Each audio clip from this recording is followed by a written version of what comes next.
What's going on, guys? Welcome back to another episode of Leading Leaders. I'm here with the one, the only, Dr. Billy Alsbrooks.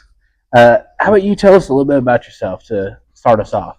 Okay, I'm Dr. Billy Alsbrooks, motivational speaker, author of Blessed and Unstoppable, Burning, and we're on a world tour right now with one goal, which is to impact 1 billion people, man. That's where we're at, man. Heck yeah, dude. Well, we'll just go ahead and kick it off straight off the bat with this question. What was the drawing to bring you into the motivational world to be the number one motivational speaker in the world? Well, originally, man, I never set out to do this. You know, it was like I actually just awoke to it, man. I was in a whole nother lifestyle. You know, for 17 years, I was in the music business as a rapper, music producer, songwriter. Had produced for gold and platinum acts all across the country. You know, was on Billboard myself as an artist. Had my own radio show. But man, I was immersed, bro, in the world's version of success. Yeah. Immersed in what we call that Hollywood lifestyle. You know, the fast money, fast cars, fast women. Man, I was just fully, entrenched in it. Now, I wasn't raised that way, right? My mother and father were both music worship leaders. They raised me in the church. You know, I actually wrote my first song on a tithing envelope when I was 7 years old on the front row there on a Sunday, man. But, when I turned about 13 or 14, man, I took that left turn. The word says train up a child in the way he should go. When he grows old, he will not depart from it. But it doesn't say nothing about when he gets 14, 15, that he's not going to make a left turn, right? And I made that left turn, man. And I traded in my old heroes, the Superman, the Batman, right, for the gangsters riding by. And the dope man riding by, and that was the Batmobile. The new car coming by with the rims and the chain. That was the new cape. That we was all trying to put on, man. And the enemy knows how to package up sin. He knows how to package up the wrong thing in such a seductive way that we fall for it. And we never, I say the majority of us never stop to read the fine print to see what comes along with that package. You know what I mean? Because he'll promise us the world's version of success, is if you become famous, if you become wealthy, you become known, if you become talented, great, whatever, validated, that you'll feel loved and you will be whole, and that's the game, right? Yeah. To feel whole. But the truth is, you cannot solve an internal problem with an external solution. Yeah. Right. No matter how much of the money and the fame and all of that on the outside that you get, it's never going to make you whole on the inside, because that's not what it's designed to do in the first place. Only God can do that. Amen. Right. Yeah. But for me to get to that point, I had to go try just to make sure. Right. I tried everything out there to make sure, hey, is this it? Is that it? Is this it? And I found myself constantly moving the goalposts too. I know a lot of people probably can relate to this. Like, I would say, okay, it's the next record that I have, if it does good, then that's enough. I'll finally accept that I made it, and I'll be at peace, right? Yeah. And it was always me moving that benchmark. Like, I would get the record on the radio to hit the charts, and then I'd say, well, if it went to top 10, then I would be that way, right? And then it was only if I produced this guy's record or that girl's record, or if I had the world tour, if I was there. It was always something. I'm always moving. I'd hit the benchmark, and I'd still feel empty, actually more empty than I was before. Yeah. Right, that's the trick. And then I would move it again, and I did this over and over and over. There's a reason they call it trap music. That's what I did. Trap music is because it's a trap.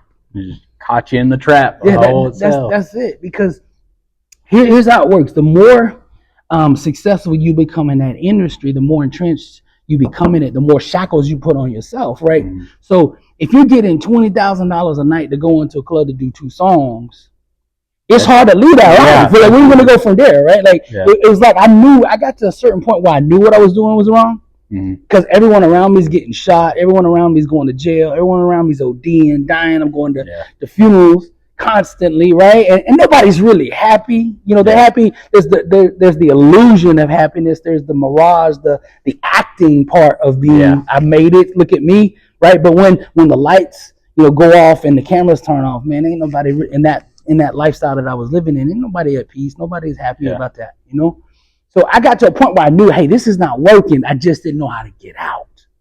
right? So I'm like, I would think, okay, where are you gonna go? You get 20 grand a night. You're getting first class tickets everywhere, presidential suites free, paid for.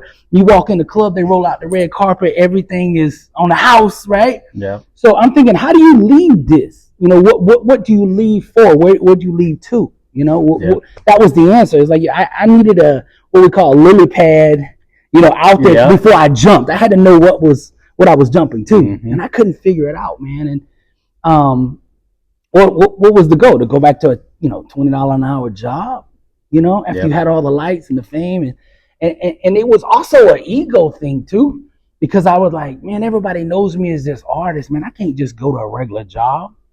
They say, ain't you so-and-so the artist? Man, exactly. And that's hard to process. And I got so tied up into that industry that the thing I was doing became my identity, right? Like I rapped, right?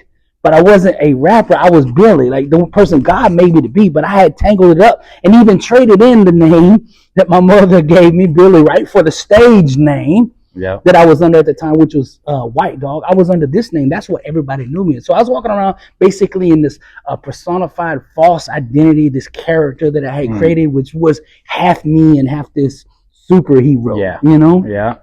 And I knew the fruits of this life. So many people in that world, they try to deny that, right? They say, oh, it's just music. We're doing this gangster music, promoting violence, promoting drugs, promoting pimping, every evil that you could imagine. That's what we do. And matter of fact, the more bold we are in the evil, the greater the record sales. Yeah. You know what I mean? Because it's like when one person does something bold and says something that we got to top that. So we got to constantly top each other with evil, right? To get the recognition or get the limelight or get the attention. So I saw the fruits of it.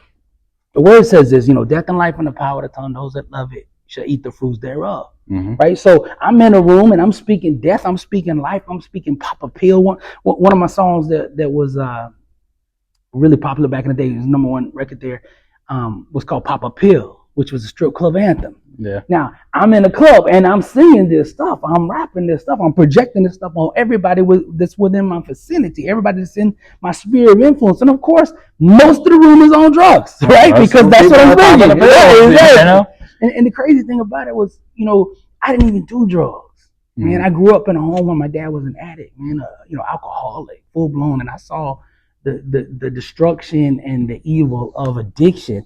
And I had made a vow to myself growing up when I saw that stuff that, hey, I'm going to break this cycle. Yeah. That I'm not going to do that. But somehow the enemy still got to me, right? I think the enemy was saying this, well, since he won't get involved in the addiction and I can't destroy him that way, I'll use his God-given gift, which is speaking, creating, rapping, performing. I'll use that gift and make him the mouthpiece, the marketing strategy of my plans, which is destruction. Right? Our mouths are built for construction, not destruction. 100%. But he got my mouth, right? And I'm out there saying murder, kill, everybody in this house pop a pill, right? Like we doing this stuff and people are doing it.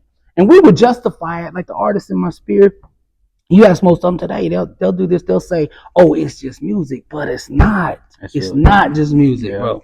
And the way I convince them now, I'd say, when you're out there on the Ave going to do a drive-by, you're not playing some Whitney Houston or Celine Dion or Adele in your car. Yeah. You know what I mean? So, because music creates a vibe. It does. You know what I'm saying? Now it can create a vibe of praise and worship and strength and power and victory, or it can create a vibe of destruction. Yep. And we were fully rooted in destruction, man. I'm gonna be honest, bro. Like, and I knew it, but here again, I'm getting paid 20 grand a night. So it's like, do I sacrifice my own financial gain to do the right thing?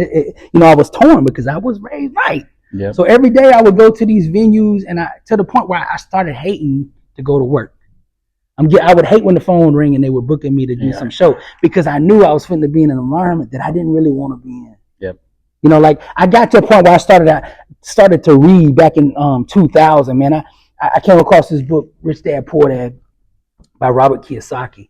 And he said in the book, we're not taught the things we really need to know about life in school, that we have to self-educate. Right? And of course, the scripture says that too, right? Get wisdom. So once I read that, it really changed me, man. I would read everything I could get my hands on as far as personal development, psychology, philosophy, theology, you name it. So I got to a point in my career, I think it was around 2005, where I had read one too many books to continue to engage in the foolishness that I was engaging in. Like, I started this routine. Every day when I got up, I would go to the bookstore and I would stay there 3 or 4 hours just reading. Like, I'd go in the store and I'd grab something from philosophy, something from entrepreneurship, personal finance, personal growth, art, history, all this kind of stuff. And I'd come back to the coffee shop and the bookstore, open the books up with my notepad, and I would just spend 20, 30 minutes on each book and take notes. And I did this over and over every single day for years. Even today, this is what I do. Like 20-something years later, this is what I still do. So I got to a point where I knew this stuff was wrong, because in the daytime, I'm in this bookstore reading some of the most powerful books ever written. And then at night, I'm in these clubs saying some of the most foolish stuff you could say, right? I was torn, bro. Like, I was, you can't live in two worlds at the same time without suffering the ripping apart of the soul, man. And that's what was going on at nighttime. I'm sitting there going, man, I really wish, to be honest, I was just back in the bookstore reading. The music's on, but I'm not really there. My body's there. My job is there, but me personally, I've already left that life. I just hadn't stepped out of it yet. And I didn't know how I was going to do it, but I had some people praying for me, right? I had some people praying for me. I wouldn't be here today if I didn't have the mother I have, and the grandparents that I had, and some of the family members that didn't give up on me, that continued to pray that I was going to, wake up and come out of that life. Now, the way God brought me out of that, I would not have chosen, right? Like, if you could select a multiple choice, how would you like to leave the life and have all these options? This wouldn't have been it. That would not have been it. But here's the thing: it's the only way probably that I would have got here. God knew the exact way that I needed to hear Him, because God will meet us wherever we're at in the language, and speak that language where we're at. Right. If we have a monetary need, He will speak to us in the monetary language. If it's a health need, He will speak to us in the health language. Whatever it is, He will get to us. If we are willing, He'll get to us. Right. 100%. And now the way He got to me, man, I got a phone call 12:30 at night, December 17th. My uncle had called me and said, "Hey, I got some bad news." He said, "Your daddy's had a stroke. He was driving, had a stroke while he was driving. They rushed him to the hospital, and it's not looking good. We need you to get up to Alabama as quick as you can." And at this time, I was living in the Orlando area, so I had like a 12-hour drive overnight. I got up there the next morning, and my dad wasn't doing good, man. He was touch and go for pretty much 12 days. It was like a roller coaster ride, man.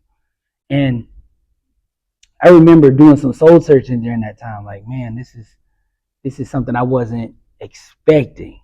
Sometimes life will hit you upside the head with a brick, and something will happen that you never imagined. You're like, how did I never thought I would be in this predicament. My grandparents at this point in time when my dad had that stroke, 3 of my 4 grandparents were still living in full function. They were in their 80s.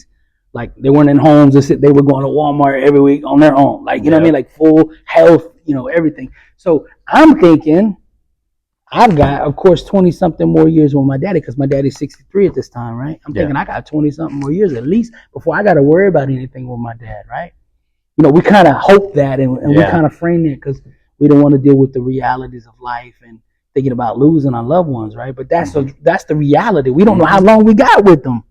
It could be 1 second. It could be 100 years. We don't know, right? And this threw me the curveball because I was not expecting this, And I go in there on a Sunday, which was, 12 days later. It was roughly, I think, December 30th, something like that. I go into the hospital room to see my dad, and when I come in, the doctor gives me good news. He says, your dad's, the last 12 days, he's been touch and go, but he's starting to get better. We're hopeful now, and we think if he continues to make this kind of progress and continues this trajectory, that hopefully we can get him back some function, because he had lost function of his right arm and right leg from the stroke, and he couldn't speak either. He was jumbling the words from the stroke. I don't know if you're familiar with that, but he would say sentences but out of order. the words would be all out of order. And he was thinking he was saying it, but we couldn't understand what he was saying. You're trying to piece it together. Yeah, trying to piece it together. Yeah. But he said, he gave us good news, and I got very hopeful. I was like, man, praise God. Praise God. And he said to me, he said, but today what we got to do, Billy, is he said, we got to get your dad out of bed, get him into this wheelchair, and roll him outside to get some sun. He said he's been in here 12 days in this bed. The longer he stays in the bed, the less likely he's going to ever get out of it. This is getting weaker by the second. Yeah. So I'm like, okay, whatever you need, Doc, whatever you need. So me and the nurse lifted my dad up out of the bed, set him down in the wheelchair, and then that's when my life changed, man. He looked up at me and he said, whoa. Right? And his eyes was kind of wobbly and funky. Like it wasn't the same eyes that I was used to looking at for 33 years. There was a different look. And I remember feeling this uneasiness in me. I'm like, something's off. I don't know. You could just feel when something's off. You know what I mean? Shift in the atmosphere. Yeah. And I remember I mentioned it to the nurse. I said, something's wrong with my dad. His eyes don't look right. And she downplayed it at first. She's like, no, this is normal. He's been laying in the bed 12 days. We just got him up, right? The blood, all that kind of stuff. He's dizzy. That's normal. He's been in the bed 12 days. And I said, no. I said, I've seen my daddy's eyes. Them ain't the same eyes I'm used to seeing. I said, go get the doctor. I just want to have him, look at him. So the doctor comes back in and runs some quick checks on him and, kind of calms us down. He's like, well, everything seems okay. He says, but his blood pressure is just a little bit low. He says, so just to be safe, we're going to run him back to the emergency room over there to do some more tests just to make sure. Better safe than sorry. I'm like, yes, sir. Better safe than sorry. Well, about that time that he said that, my dad's breathing changed.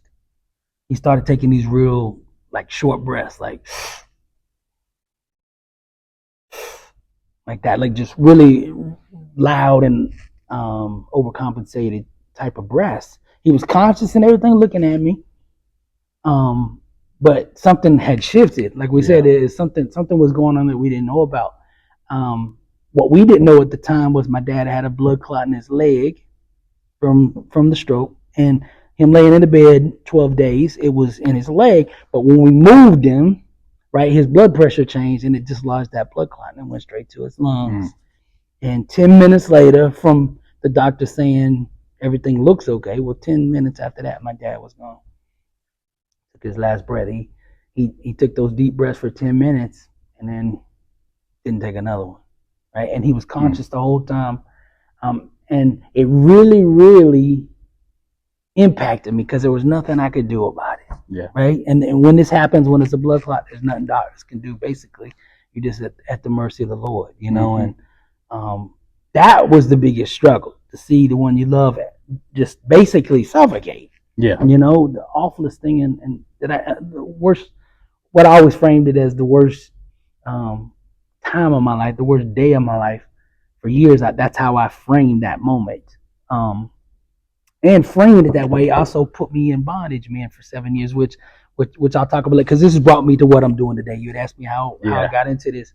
But basically, my dad passing right there shook me at the core, and I began to ask myself different questions, right? And new questions got introduced into my mental environment. I always say this: questions will take you wherever you want to go. You just got to ask the right questions. Yeah. Right.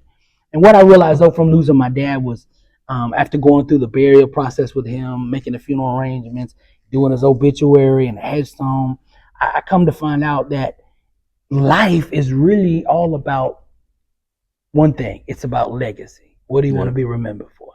Right? Like, we're all here with the same purpose. We got different callings, right? We got different gifts and talents, but we all have the same purpose, and that is to leave this place better than we found it.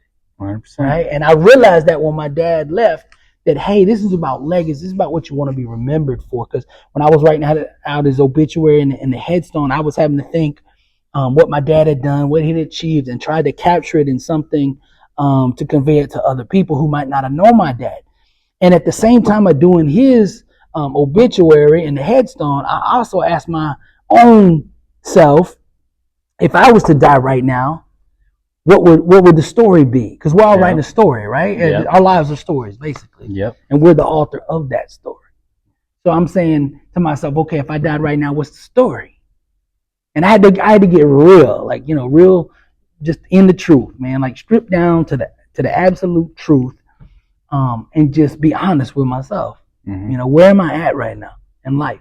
And I was ashamed of the answer. The answer was this, to be honest. If I would have died right then, the story would have been, here lies a man that would have ran over anybody and everybody for that next dollar. That's where I was at, because I thought that was the name of the game. Yeah. Get that money, right? You know? That's what I thought the name of the game was. So I was like, when I got honest with myself, really honest with myself, alone by myself, I realized, man, this does not sound as good as it, like on paper, it doesn't sound as good as it does when I put it on music. Right? When I'm on the music and I'm saying about that money, it sounds good with the soundtrack. The music hides the truth there, right? Yeah. The impact of the truth. But putting it down on paper and just staring at it, like it didn't look, it didn't seem the same. Right? It's not what I want, right? I was like, that's not the story I want to tell. That's not what I want to be remembered for. So then that brought me to the next question. Well, what do you want to be remembered for? Right. And then I was like, well, I want to make an impact. Right. I've been, all this career, this music life, the whole thing has been about one thing, me. That me, right? Yeah. What's in it for me? How much is in it for me? What you going to do for me? That was a life we came from. And I began to make the shift, and it wasn't about me anymore. It was, how could I make a difference? How could I make an impact? How could I use the gifts and talents that God put in me to make a difference? Yep. Right. And I began that shift then. But now, before every vision manifests from God, there's always going to be warfare. Oh, yeah. You gotta understand, there's always going to be warfare over your future. If it's God's plan, the enemy is coming for it. Oh, yeah. Right? There's going to be battle. Yep. I always say this in the seminars. You'll hear me talk about it tomorrow. Wherever you can grow, thrive, or multiply, the enemy's going to attack. Guaranteed. Like sometimes as a Christian, we say, why are we getting attacked? Because we're supposed to get attacked. We at war. What you mean? Right? Like the thing I tell people now is, I'm more worried now if I'm not under attack than I am when I'm under attack. Because I feel like if I'm not under attack, hold on, what's going on? Maybe I got off track. Did I get over there? The enemy, see, when I was doing the thug life, working for him, the enemy left me alone. He's like, that's my people. Leave him alone, right? He's doing my work. He's out there spreading the junk and the destruction. Get out the way. That's my people, right? So the moment I made the decision, hey, I'm going to do something different. I'm going to try to make a difference. I'm going to serve God. Boy, the enemy, man, everything just began to close in on me.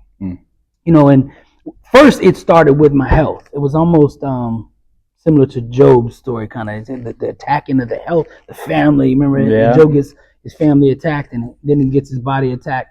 Mine was from trauma of watching my dad suffocate, watching him die right in front of me. It caused PTSD and severe panic attacks in me, right? So I had made the decision, hey, I want to make a difference. But then the warfare jumped off, and I really didn't get to explore how I was going to do that for the next 7 years. The next 7 years, I was in a internal battle, a spiritual battle over the future.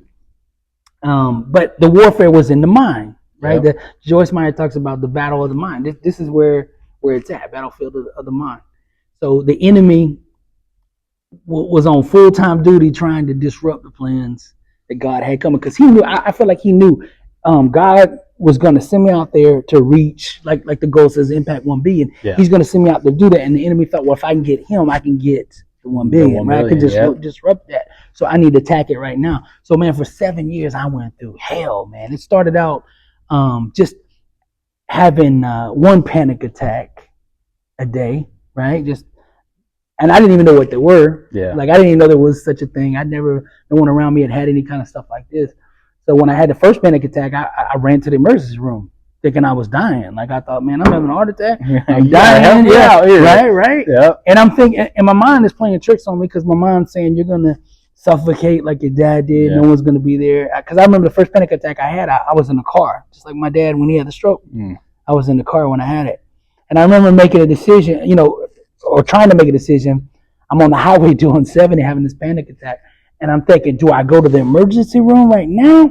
Or do I go home, get my wife, and then go to the emergency room? right? And that was my terror. What do I do? What do I do? What do I do? Because I didn't want to be alone, but then I knew I needed help or whatever. So I started having these panic attacks, 1 a day, then it went to 2 a day, to 4 a day, to basically I spent 23, 24 hours a day in my bedroom, scared to come out, right? Because I would have these attacks at any time, in any place. Yeah. Right? I'd be at Walmart, let's say, in the line, ready to pay, have a panic attack, boom, fall out, or have to run in the emergency room, right? Or I'd go to Chili's, let's go to dinner, right? Sit down, order me an unsweet tea before they come bring the drink back. I'm having to run out the restaurant, going to the hospital, having another panic attack. So it got very scary because I couldn't control when these things came on. And I'm the person I like to be in control, right? I got to be in control. And this thing was like the variable when I had them in church. I had them because I started going to church after my dad died. The moment I got back from Alabama, from burying him, I got right back into the church. But I had the panic attacks in the back row of the church. I would have to run out of church.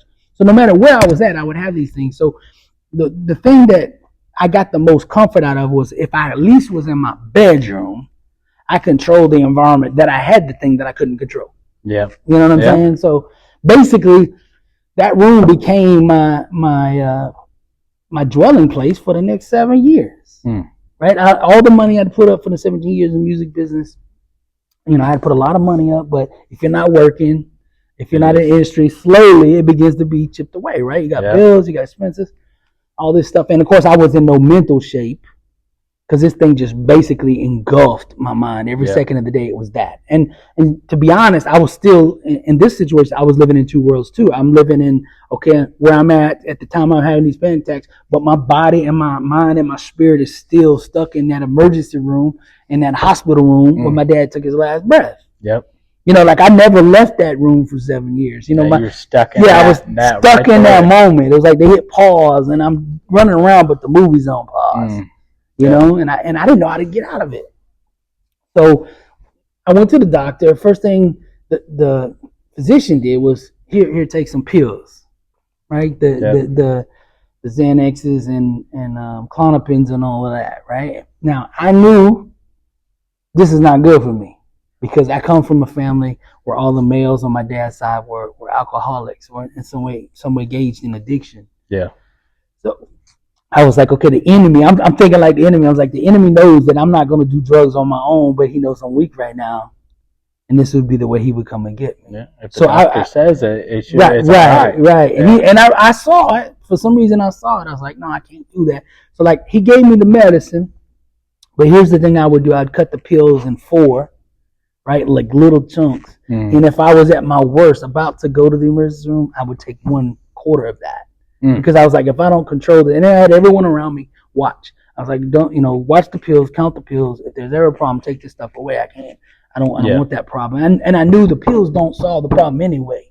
Because there's a thinking process that's going on. There's a trauma on the inside that's got to be dealt with. And the pill doesn't do that. It just numbs me or gets me through that moment, but it doesn't deal with the real issue. So what happens is, what happens is people end up creating another problem. The pills become the problem too, So I tried to basically push that away and hold off as long as possible from even touching those things and just stick it out. But it was hell. It was hell to do that. So then the doctor said, well, you probably need to go talk to somebody, son. You need to go talk this stuff out. So I started bouncing around town, going to different therapists, psychologists, counselors, trying to get through this thing. And I thought, what if I just talk about it a little bit? These panic attacks will go away.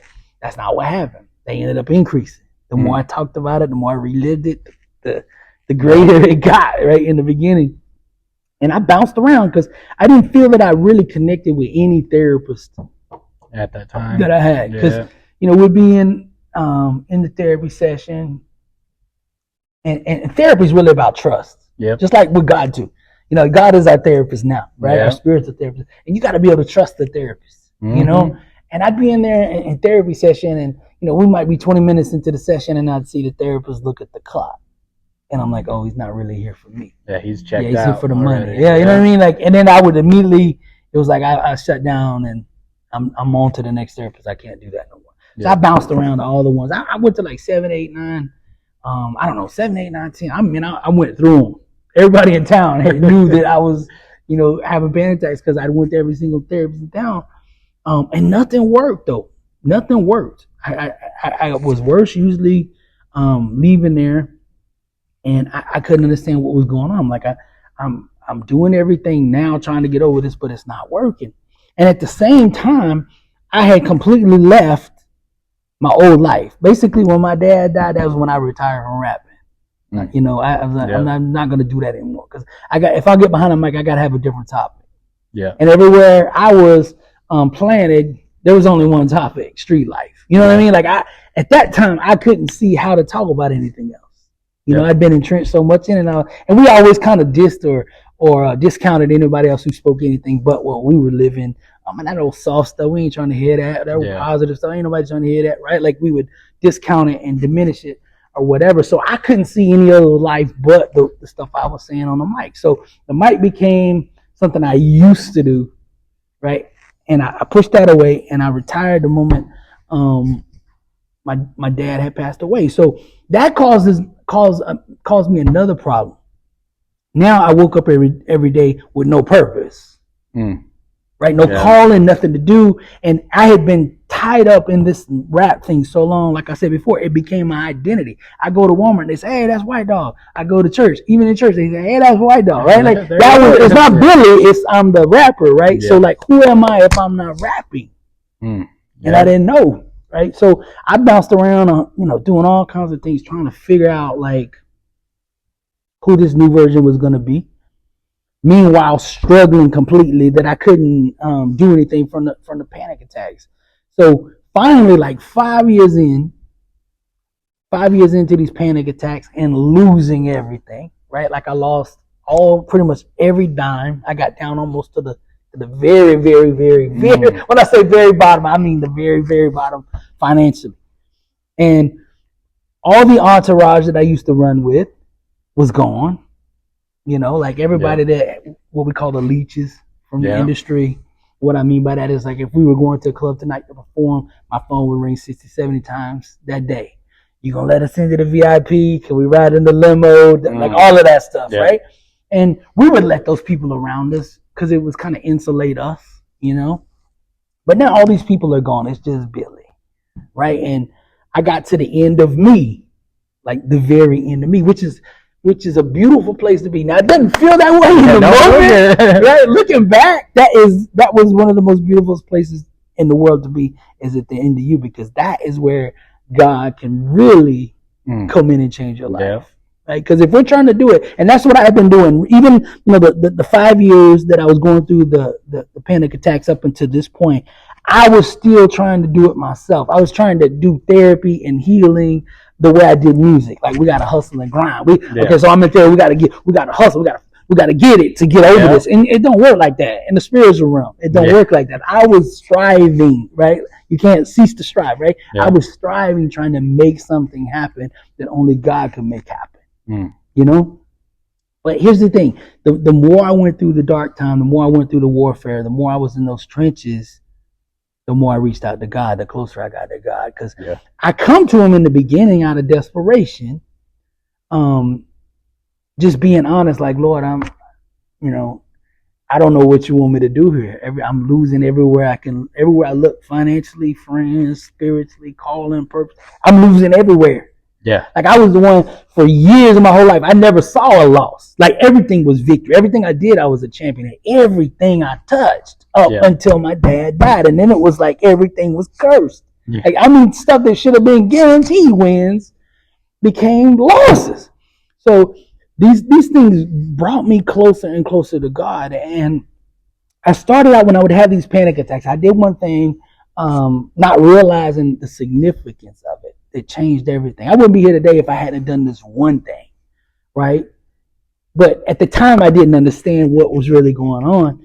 But when 5 years in, I knew when I'd have these panic attacks, for the most part, that I wasn't dying. It just felt like it. Yeah. So the times that I wasn't going to the hospital and I'd feel like this, when a panic attack would come on, I would put my shoes on and go outside my door and walk around my neighborhood. I had this square block. There's 1 mile square block in my neighborhood.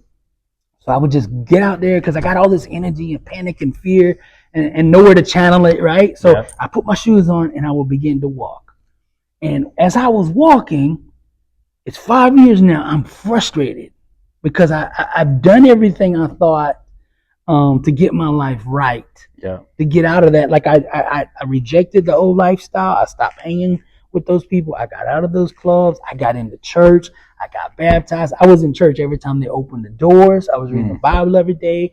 I'm trying to do everything right, like, works. I'm trying to do all the works to get myself, to a place of peace, and nothing is happening. So I'm out there on this block and I'm walking and I begin to talk with God. And the first time when I'm coming to him like this and this type of dynamic, I'm angry, right? Why are you doing this to me? Right? Like, I've given up the old life. I'm in church.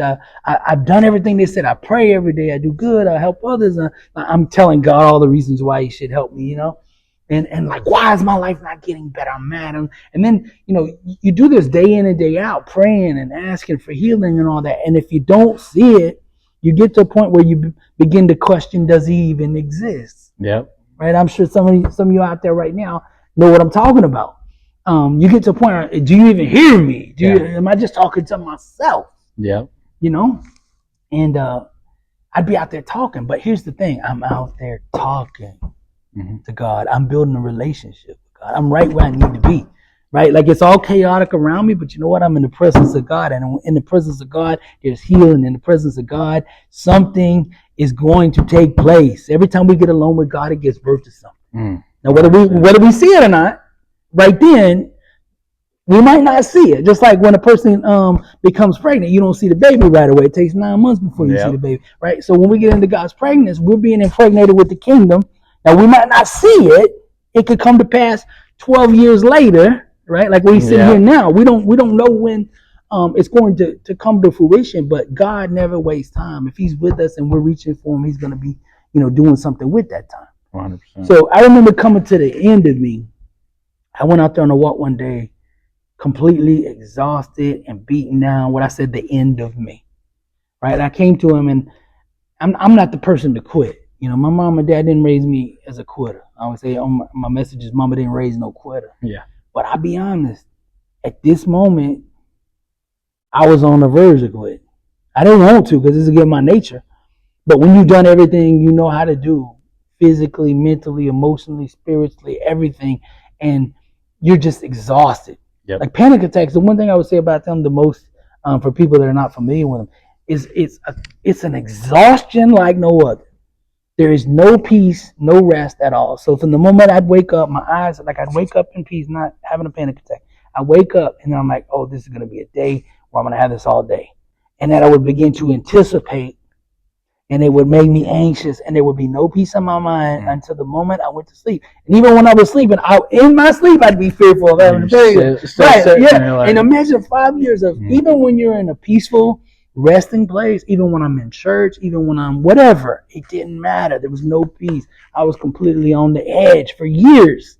So I got to this point where I'm exhausted. I've done everything I know how to do. None of the doctors are working. None of the therapists are working. Nothing is changing in my life. And I'm beginning to hear these whispers from the enemy saying, this is going to be the rest of your life, just like this. All the good days are gone. I remember him saying, all the good days are gone. And I was believing him at that point because I had gotten so far, like 5 years in, I'd almost forgot what it was like to even have a win. Like, you get so far away from it, you forget that, hey, this wasn't always the case. Like, I wasn't always living like this, but it happened so long, you begin to forget that other life, You start thinking that this is where you are now, and this is where it's always been. Exactly. And then the enemy saying this, how it's always going to be. Like, the future is going to be like that. Because he wants to rob us of the hope. Right? Because if he can get the hope, he can get everything else. Right? And I remember, going out there talking to God, and I came to him one day and I said, Lord, I'm at the end of me. And I said, I just got to be real with you. I'm tired. I'm exhausted. I'm not a quitter, but I don't know what else to do. I've been coming out here. I hadn't heard from you. There's no mentors around me. Everybody's being ripped off of me. All the friends and relationships, the money's gone. I don't know what to do. Just being real. And like, if you don't help me, I'm done. I know that. I'm done. I already feel that I'm done. I'm just hanging on right now. I don't even know how I'm hanging on to have that conversation. And I said, but if you don't help me, I'm done. And I ain't got nothing to give you. I was thinking that I needed to give God something. Like, that's how it worked. Because, I was new. I was a new believer, really, as far as in relationship. And I didn't understand how God worked or what moved him. I thought I had to give him some or whatever. And I said, I got no money. I got no resources. I got nothing. I said, but here's the thing I will do. I'll cut a deal with you. We always hear about musicians cutting a deal with the devil to get famous, right? We don't hear the other side. I cut the deal the other side. Lord, if you heal me, I'll sign with you, right? The other way. We'll never hear that on TV, but this is what I did. I went to him and I said, hey, here's what I'll do. Since I ain't got nothing else, here's what I do. If you heal me, I'll go out and tell the world who did it. Right? Now, I'll be honest. I had no revelation or understanding of the words I was saying out my mouth. Right? Like when I said I would go out and tell the world, my world was this one bedroom. Right? Like at that time, your world was right there. So when I said I'm gonna tell the world, basically that would have been like me going to my fence in my backyard yelling at the neighbor, I'm back. That was my world. Like, you know what I mean? Like, it wasn't the world. Like now. Like he opened that up. And I wasn't doing none of this then, right? So I didn't know none of that. I just said, hey, if you heal me, I'll go out and tell them who did it. Now, what I didn't understand, when I look back at it now, it makes sense, because the thing I said, I'll go out and tell them who did it, God would have to provide the platform for me to go out and do it, which I didn't understand at the time. So I'm just at the end of me saying this stuff. And I would like to say when I came off that walk that day that I was instantly healed, but that wasn't the case, right? Like some things take a little time. Like we still got to go through the process. Sometimes God will move. He's done it in my life. Sometimes he'll move instantly. I mean, instant, bro. Like we need something, 30 seconds later, boom, something to happen. God can move like that. Other times there's a strategic reason that we have to go through the process. We have to learn something, or something has to have time to set up. Other people are not ready. Sometimes we think, why is this not happening? And we think it's something to do with us. And sometimes it's not. Sometimes somebody else that's involved in this thing down the road is not ready yet. And we're waiting on them, right? And we can't understand why this stuff is not happening. But I remember saying, I'll go out and tell them who did it. Now, here's what happened. I didn't get that instant healing, but God instantly moved, right? Because within a day or so, 2 days or so, God sent me the right therapist, right? Because here's what happened. All the other therapists that I went to before, I had went to Google and Yelp and Psychology Today looking for the right therapist. Like I'd look and see their reviews. Oh, they 4.8. Google says they good. They must be the right one, right? Like that doesn't mean that's the divine assigned person for me, right? They could be great, but they're not assigned to me. Well, God has assigned us all to certain people, right? So the thing I did different was when I came off that walk, I said, okay, my way's not working. Let me let you do it. You take the wheel. You take the exactly. So I started doing, even over the stupid little small things in life and decisions in life, I turned over to him. Stuff that was silly, I would still turn it over to him. Like no matter what, hey, what you think about this, Lord? What you want me to do? Stuff that we would think we don't need God on that. It's so little. No, I turned. Remember, it said, trust in the Lord with all your heart, lean not on your own understanding, and then that line says, in all your ways acknowledge him, and he shall direct our path in all your ways. So even the little stuff. So here's what happened. I went to God and I said, okay, Lord, I've been trying to do these therapists on my own and looking at all these other places. You bring me yours. That's good. I want to submit to yours. This is why it's not working, because I'm trying to do it. When it's your work, I know it's going to come out good. I've been doing it on my own. Show me the one for me. He brought him to me. His name was Travis. And here's the thing. The reason why I didn't find him in the first place is because he didn't look or seem the way that I thought he should be. It's kind of like how the prophet went to anoint David. Remember, God had given the sign, and he couldn't see David as being the king. He went and saw all the other brothers that were taller and bigger and all that. But God said, no, you're looking at the wrong thing. I look at the hearts. Right? But he brought me to Travis. And see, Travis, had only been in business at this time about 6 months, Mm-hmm. right? And he was younger than me at the time, just out of school, had one client, didn't even have like cushion seats in his office, had nothing on the wall. We had 2 metal chairs. Like they're just hold out there, like you sit there, I sit here, nothing on the wall, had no artwork, no nothing. Just he hadn't even got to the point where he could put artwork, nothing. It was just blank walls. Travis sat there, I'm sitting here, and we in therapy. But God was in that room. You understand? Yeah. So I remember going to the first session. I started bringing this Bible everywhere I go. And I don't bring it because I'm religious. I brought it with me because that was my lifeline. I'm like, in every moment when you think you're gonna die, like I did with panic attacks, man, you get really close to God. They're always saying that there's no atheism in foxholes in wartime, right? Man, I'm in wartime. I didn't find them under good conditions. I found them in the trenches, right?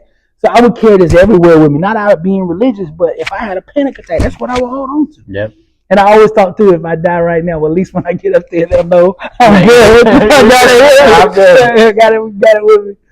So I would come in every day to therapy there with Travis, and we would get it in. Now, the first session I went to, I remember saying, Travis, you don't have the big degrees that all the some of these other therapists that I went to Harvard and Yale, some of these guys had written books and been in all the major articles and trade magazines and all that. It's like, you don't have all that. I was like, you're younger than me. You don't really have the experience. I said, but I can see in you a passion for therapy, that you love seeing people healed. I can tell you're passionate about what you're doing. Why? Because I'm passionate about things I do. Yeah. So I recognize real passion, right? And I can say, man, I see me and you, a certain part of you. Yeah. What I used to do, I could see that in you with this. Yeah. And I was like, that's a winning agreement. Passion is a winning ingredient, right? If you find greatness anywhere, you're going to find passion comes along with it. Yeah. You're not going to find a Michael Jordan that says, do you like basketball? It's a little good. Right. No, they're going to say, man, I burned to play this game, right? Yeah. And he burned for therapy. He burned to see people,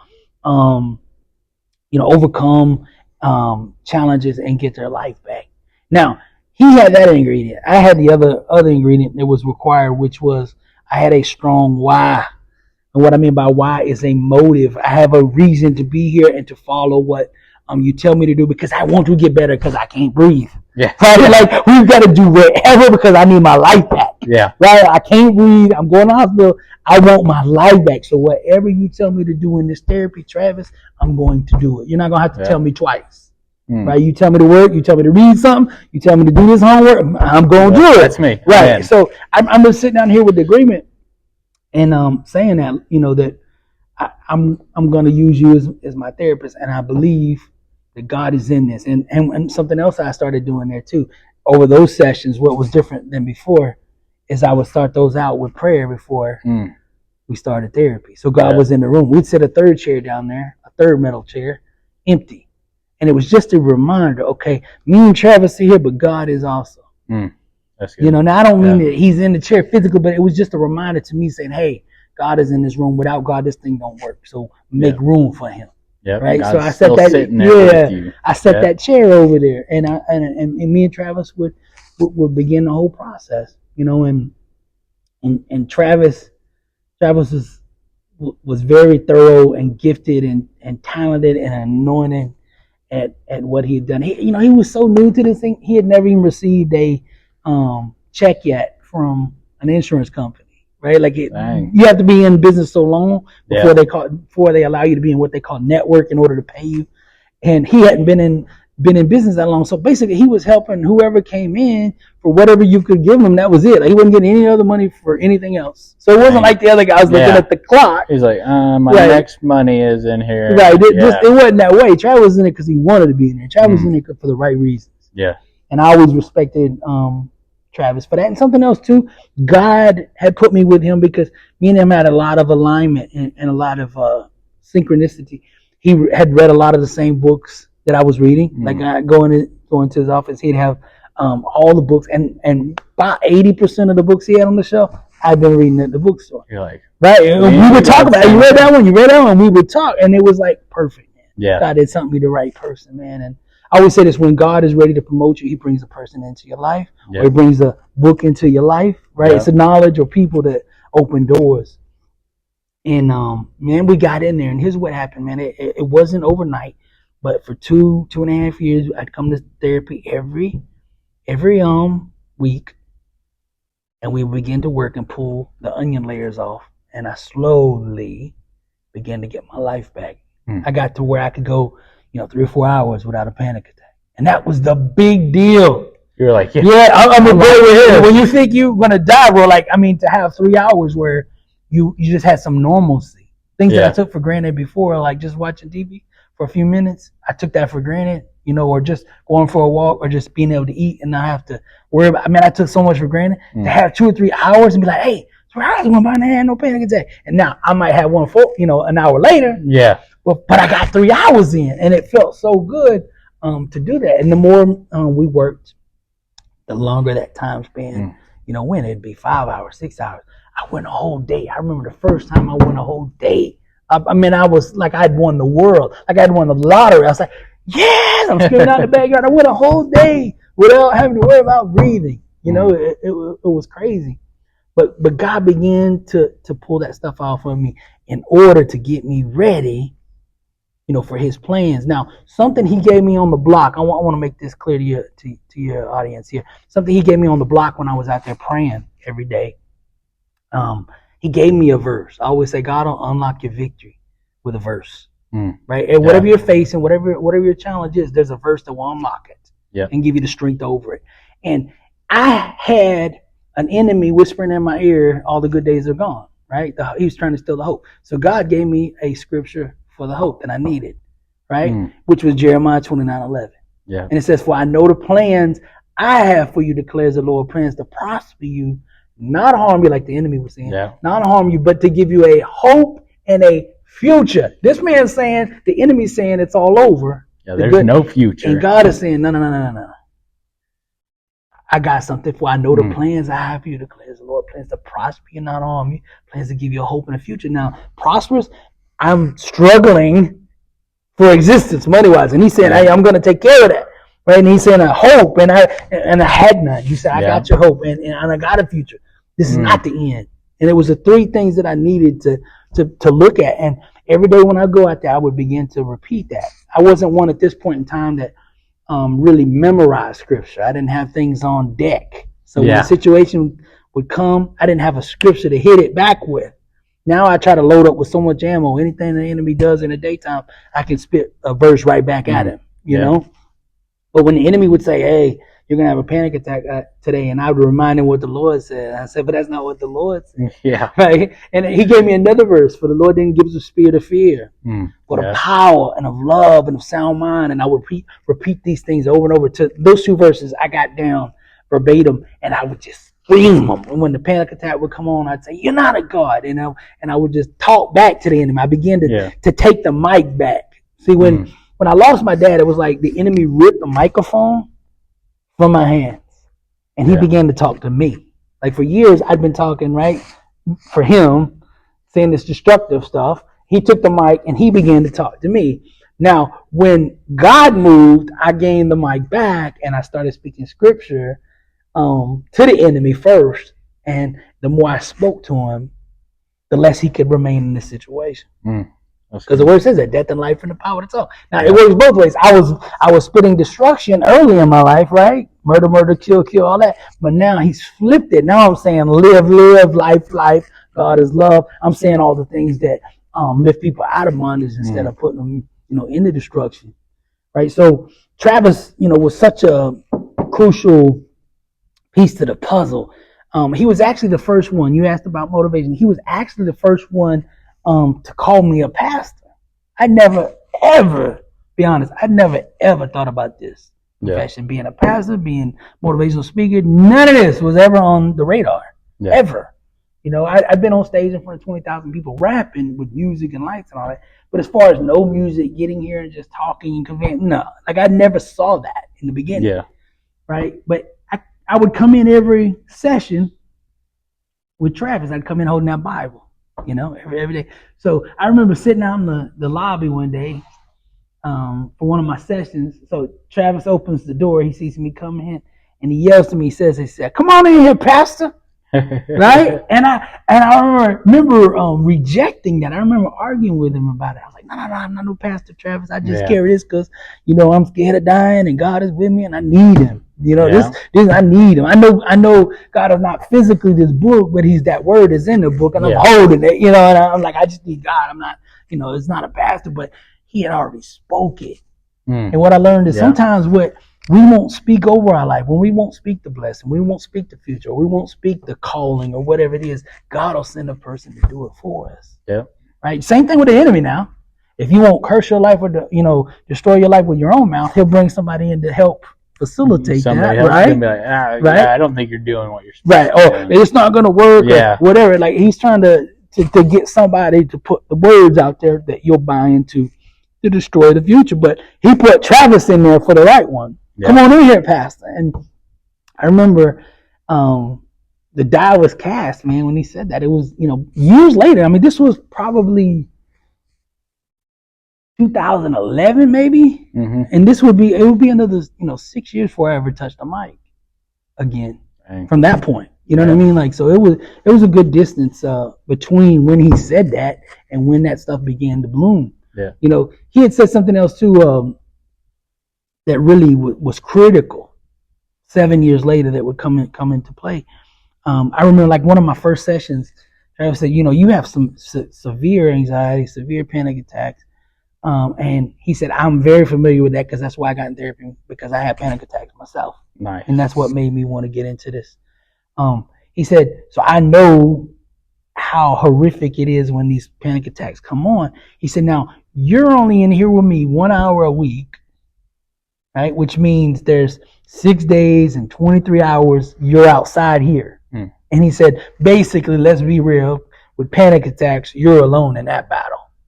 Because it's in between the ears. No one could get in there and help you and fight. You know what I mean? Yeah. Like you're in there, you got to figure out how to fight yourself. You know what I mean? So he's like, you're out in the world, 6 days, 23 hours before you come back to me, before you have help.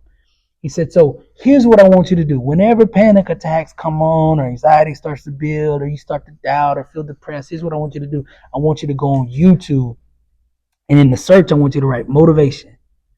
All right. He said, pull up some of these motivational videos, and when you start to feel that way, just turn them up and listen to them. It'll distract you. It'll strengthen you. It'll help you in some way, shape, or form to get through that moment. He said, now motivation won't solve all the problems. He said, but because that's not what it's designed to do. He said, what it will do though is strengthen you to get in here again, where in here we'll learn the actual application, the techniques required to overcome panic attack, right? Yeah. Thinking is a process. You got to learn the process and the strategies of thinking in order to overcome that stuff. Yeah. But he said motivation, what that's going to do is help you gain the will, the drive, the energy, right, that you're losing from the stress. Yeah. You'll gain some of it back in order to get back into it. Little did I know, he had already sent me to Motivation University, basically. Yeah. Right? So, because I was having so many panic attacks every single day, that's all I listened to. And little did I know, I was prepping. God was prepping me for what I'd be doing, 6, 7 years later. All the stuff that I was hearing coming in through my headphones, some of the greatest speakers that ever speak on a microphone.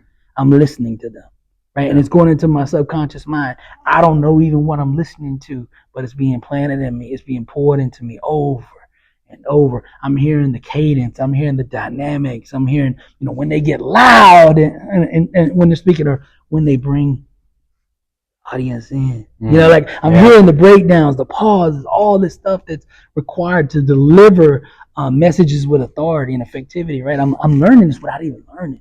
Right? And I don't know that, but there's a purpose for everything, right? So in the back of my mind, the whole time that I'm going through the panic attacks and I'm listening to motivation and stuff like that every day, I still had this music producer, songwriting, artist mindset. Yeah. So